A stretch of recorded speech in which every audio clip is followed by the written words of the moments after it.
بہادر شاہ ظفر کی اس غزل کا پہلا شعر ہے: لگتا نہیں ہے جی میرا اجڑے دیار میں، کس کی بنی ہے عالم ناپائیدار میں۔ پہلا مصرع کئی جگہ پر ایسے بھی لکھا ہے: لگتا نہیں ہے دل میرا اجڑے دیار میں۔ تو دل ہو یا جی ہو، مطلب ایک ہی ہے۔ اب یہ بتلانا بہت مشکل ہے کہ بہادر شاہ ظفر نے جی استعمال کیا تھا یا دل، لیکن بہرحال بات پہنچ جاتی ہے۔ جی کا مطلب دل ہوتا ہے اور دل کا مطلب جی ہوتا ہے۔ اجڑے دیار سے مراد ان کی اس وقت کا ہندوستان ہے۔ اس وقت کے ہندوستان کے حالات بہت عجیب و غریب تھے۔ جگہ جگہ لوگوں نے اپنی حکومتیں قائم کر لی تھیں جو دلی کو جواب دہ تھیں تو صحیح، لیکن بہت ہی ڈھیلے ڈھالے انداز میں۔ اور سب سے بڑھ کر انگریزوں کا فتنہ ہندوستان میں پوری طرح سر اٹھا چکا تھا، اور بہت ساری جگہوں پر انگریزوں کی بنائی ہوئی قوانین کی کتاب چلا کرتی تھی۔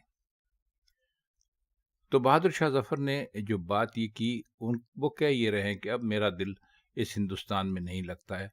اور عالم ناپائیدار کا مطلب ہوتا ہے ایک ایسی دنیا جس کی کوئی رہنے یا نہ رہنے کی کوئی ضمانت نہ ہو، کہ بھئی پتہ نہیں یہ مضبوط بھی ہے یا نہیں ہے۔ تو انہوں نے ایک طرح سے خود سے سوال کیا ہے کہ اگر میرا دل یہاں پر نہیں لگتا، اس دیار میں، اس ہندوستان میں جو کہ اب اجڑ گیا ہے، تو اس میں کون سی حیرت کی بات ہے؟ کون ایسا آدمی ہے جو اس دنیا میں ہمیشہ رہا ہو؟ عالم میں ناپائیدار ہے، عالم دنیا کو کہتے ہیں، تو یہ دنیا جو ہے فانی ہے، اس کا کوئی بھروسہ نہیں ہے۔ تو شعر ایک بہت ہی مایوسی کی عالم میں کہا گیا لگتا ہے۔ دوسرا شعر ہے: بلبل کو باغباں سے نہ صیاد سے گرا، قسمت میں قید لکھی تھی فصل بہار میں۔ یہاں مثال کے طور پر بلبل کو اور باغبان کو اور صیاد کو، یہ سارے الفاظ ایک مثال کے طور پہ استعمال کیے گئے ہیں، استعارہ سمجھ لیجئے آپ۔ تو اپنے آپ کو ایک طرح سے بلبل بتایا، اور ایک ایسی بلبل بتایا کہ وہ کسی سے کوئی گلہ نہیں کرتی۔ باغباں سے ان کی مراد یہاں پر ہے خدا کی ذات۔ اور صیاد کہتے ہیں، ویسے تو شکاری کو کہتے ہیں، باغباں کا مطلب تو آپ سب جانتے ہیں، بتانے کی ضرورت نہیں ہے۔ صیاد کہتے ہیں شکاری کو۔ اب کہتے ہیں کہ ہندوستان کی جو مثال ہے وہ ایک ایسے باغ کی طرح ہے کہ نہ تو جس کا مالک اگر ظلم کرے یا اس کی طرف سے کچھ زیادتی ان کو محسوس ہو تو اس سے کوئی شکایت کی جا سکتی ہے۔ شکاری سے تو خیر کیا شکایت کی جا سکتی ہے۔ اور اس کی وجہ یہ لکھی ہے کہ قسمت میں ہماری جو تھی وہ فصل بہار میں قید لکھی ہوئی تھی۔ اب اس کو ذرا سمجھنے کی ضرورت ہے۔ فصل بہار میں قید کا مطلب یہ ہے کہ جب بہار کا موسم ہوتا ہے تو پرندے آزاد گھومتے ہیں، ڈالی ڈالی جاتے ہیں، ہر پھول کے اوپر ان کی نظریں ہوتی ہیں، خوشی کا اظہار کرتے ہیں، ہواؤں میں جھومتے پھرتے ہیں۔ لیکن اگر ایسے موسم میں کسی پرندے کو پنجرے میں قید کر دیا جائے تو ظاہر ہے کہ وہ گلہ ہی کرے گا۔ لیکن وہ کہتے ہیں کہ ہمیں تو نہ گلہ ہے باغبان سے اور نہ ہمیں گلہ ہے صیاد سے۔ ہم یہ سمجھتے ہیں کہ ہماری قسمت میں یہ لکھا ہوا تھا کہ بہار کا موسم آئے اور ہم قید کر دیے جائیں۔ یہاں بہار کے موسم میں قید کرنے سے غالباً ان کی مراد اس سے ہے کہ بہادر شاہ ظفر کو ایک طرح سے جو شاہی قلعہ تھا، لال قلعہ تھا، اس کے اندر بند ہی کر دیا گیا تھا۔ یعنی وہ اپنی مرضی نہیں چلا سکتے تھے۔ ان کی حکومت بس اس وقت تک بہت ہی معمولی، یعنی جو 1857 کی جنگ آزادی کی جو کوشش تھی، اس سے پہلے ہی ان کی حکومت کافی حد تک مفلوج ہو گئی تھی۔ ان کی کوئی حکومت نہیں تھی، ان کی کوئی بات نہیں سنا کرتا تھا، تو وہ اپنے آپ کو ایک قیدی تصور کیا کرتے تھے۔ ایسا نہیں تھا، کہتے ہیں کہ ہندوستان میں فصل بہار نہیں آتی، مطلب یہ کہ اگر بادشاہ کی بادشاہت ہر طرف ہوتی تو اس کے لیے ایک فصل بہار ہی تھی۔ لیکن یہ کہتے ہیں کہ مجھے تو چونکہ ایک طرح سے قید کر دیا گیا، بند کر دیا گیا ہے، تو میں یوں ہو گیا ہوں جیسے کوئی بلبل باغ میں پوری طرح بہار آنے کے باوجود، پوری طرح خوشیاں ہونے کے باوجود، پوری طرح آزاد فضائیں ہونے کے باوجود کسی پنجرے میں بند کر دی جائے۔ شعر ہے، اور یہ شعر کافی مشہور ہے: کہہ دو ان حسرتوں سے کہیں اور جا بسیں، اتنی جگہ کہاں ہے دل داغدار میں۔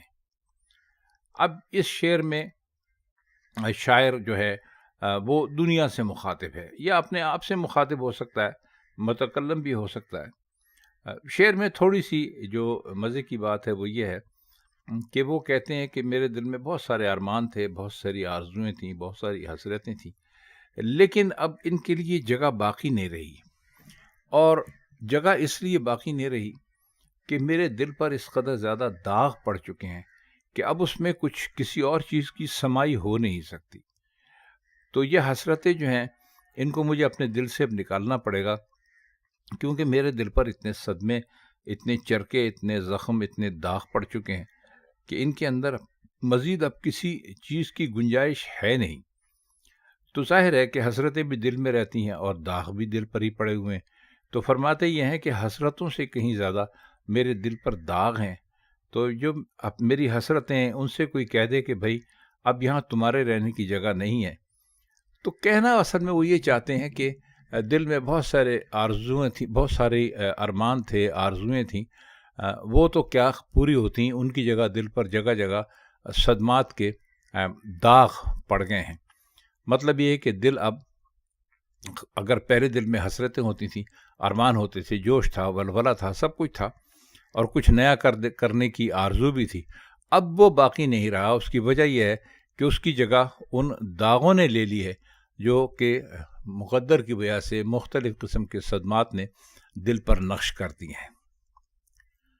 شعر ہے: عمر دراز مانگ کے لائے تھے 4 دن، 2 آرزو میں کٹ گئے 2 انتظار میں۔ عمر دراز کا مطلب ہے لمبی عمر۔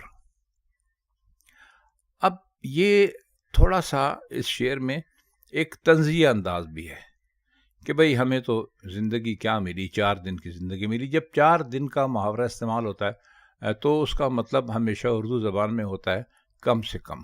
آپ نے دیکھا ہوگا لوگ کہتے ہیں 4 دن کی چاندنی پھر اندھیری رات ہے، مطلب ہے کہ تھوڑی سی چاندنی ہوتی ہے، اس کے بعد پھر اندھیری رات شروع ہو جاتی ہے۔ حالانکہ ایسا ہوتا نہیں ہے، کم سے کم 15 دن تو ہر چاند کی چاندنی ہوتی ہے، لیکن بہرحال ایک محاورہ بن گیا ہے اور اس کو لوگ استعمال بھی کرتے ہیں۔ تو ظفر نے بھی اس رعایت سے فائدہ اٹھایا اور اپنے شعر میں اس محاورے کو استعمال کر لیا کہ ہماری عمر کیا تھی، عمر دراز۔ طنزاً انہوں نے کہا کہ بھئی بہت لمبی عمر جو ہمیں دی گئی تھی وہ کیا تھی، 4 دن، اور اس میں ہمارے کوئی حسرتیں تو پوری ہو ہی نہیں سکی، جو ہم چاہتے تھے وہ کر نہیں سکتے تھے، کیونکہ اس 4 دنوں میں سے 2 تو اس آرزو میں کٹ گئے کہ بھئی ہمیں محبوب ملیں۔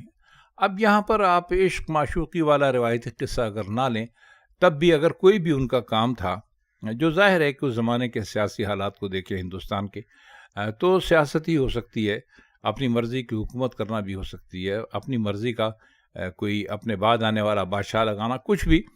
تو وہ کہتے یہ ہیں کہ ہماری زندگی بہت جلدی ختم ہو گئی، تو ہماری حالت اسی عاشق کی طرح رہی کہ جو آرزو کرتا ہے کہ بھئی فلاں جو معشوق ہے وہ کسی نہ کسی طرح مجھ پہ مہربان ہو جائے، اور جب وہ مہربان ہو جاتا ہے، آرزو پوری ہو جاتی ہے، تو اس میں آدھی زندگی گزر جاتی ہے۔ اب معشوق وعدہ کر لیتا ہے کہ میں آپ سے ملوں گا، ہمارا اور آپ کا وصال ہوگا، ملاقات ہوگی، خوشی کی گھڑیاں آئیں گی، تو اس میں وہ اتنا وقت لے لیتا ہے کہ زندگی ختم ہو جاتی ہے۔ تو ہوا یہ کہ طنزاً کہتے ہیں کہ بھئی ہماری اتنی لمبی زندگی تھی کہ ہم تو دو دن تو اس میں، 4 دن کی زندگی تھی، 2 دن تو اس میں محبوب کی آرزو میں کٹ گئے، اور 2 اس انتظار میں کٹ گئے کہ ہمارا محبوب کب ہم سے وصل کرے گا، اور وصل کبھی ہو نہیں سکا محبوب سے، اور زندگی ختم ہو گئی۔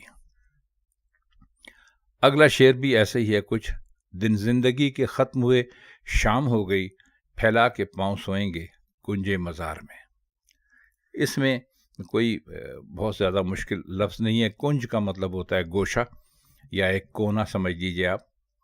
تو اس میں بھی ایک بہت ہی زیادہ حسرتوں بھرا شعر ہے، دکھ بھرا شعر ہے۔ مشکل تو ہے نہیں، اب اس کے معنی تو آپ ویسے بھی سمجھ گئے ہوں گے، تو اگر ہم تھوڑی سی اس کی نثر کر دیں تو اس میں بھی وہ ایک طرح سے گلہ ہی کر رہے ہیں کہ بھئی زندگی کے جو دن تھے وہ ختم ہو گئے، شام ہو گئی، یعنی زندگی کا اختتام ہو گیا، موت آنے والی ہے، اب ہمارے لیے کیا ہے، اب تو ہم یہ سوچتے ہیں کہ ہمارا کہیں مزار بنا ہوا ہوگا، اس میں ہم پاؤں پھیلا کے سوئیں گے۔ مطلب یہ ہے کہ زندگی ختم ہو چکی ہے، اب موت آ گئی ہے، اور بس ہم کسی نہ کسی طرح موت سے ملنے کے لیے تیار ہیں۔ آخری شعر ہے: کتنا ہے بد نصیب ظفر دفن کے لیے، 2 گز زمین بھی نہ ملی کوئے یار میں۔ کوئے یار کا مطلب ہے یار کی گلی سمجھ لیجئے، یار کا کوچہ سمجھ لیجئے، وہ جگہ جہاں پر یار رہتا ہے، دوست رہتا ہے، معشوق رہتا ہے۔ اور اس شعر میں کوئی مشکل لفظ ہے نہیں، لیکن اس کے معنی تاریخ میں بہت دور تک جاتے ہیں۔ غالباً بہادر شاہ ظفر نے یہ شعر ہندوستان میں نہیں کہا بلکہ برما میں کہا، جہاں پر وہ دفن ہے اور جہاں پر قید کر کے ان کو انگریز لے گئے تھے۔ تو شاید یہ غزل اسی زمانے کی ہے۔ تو اس میں بھی انہوں نے یہی کہا ہے کہ یہ تو ان کو پتہ چل گیا تھا کہ اب میں یہاں سے کبھی زندہ واپس نہیں جاؤں گا، تو اپنے بارے میں ایک حسرت بھری بات کرتے ہیں۔ ظفر ان کا تخلص تھا کہ ہم کتنے بد نصیب ہیں کہ ہمیں قبر کی جگہ بھی ہندوستان میں نہیں ملی۔ کوئے یار سے مراد ان کی ہندوستان ہی ہے اس شعر میں، اور ہمیں غیر کے دیار میں، غیر ملک میں، غیر جگہ پر ہمیں دفن ہونا پڑا۔ تو اس سے زیادہ بڑھ کر کسی کی بد نصیبی کیا ہو سکتی ہے؟ تو اس غزل کے چند اشعار، تقریباً پوری ہی غزل اور مشکل الفاظ تھے۔ آپ سے کسی اور محفل میں پھر ملاقات ہوگی، تب تک کے لیے خدا حافظ۔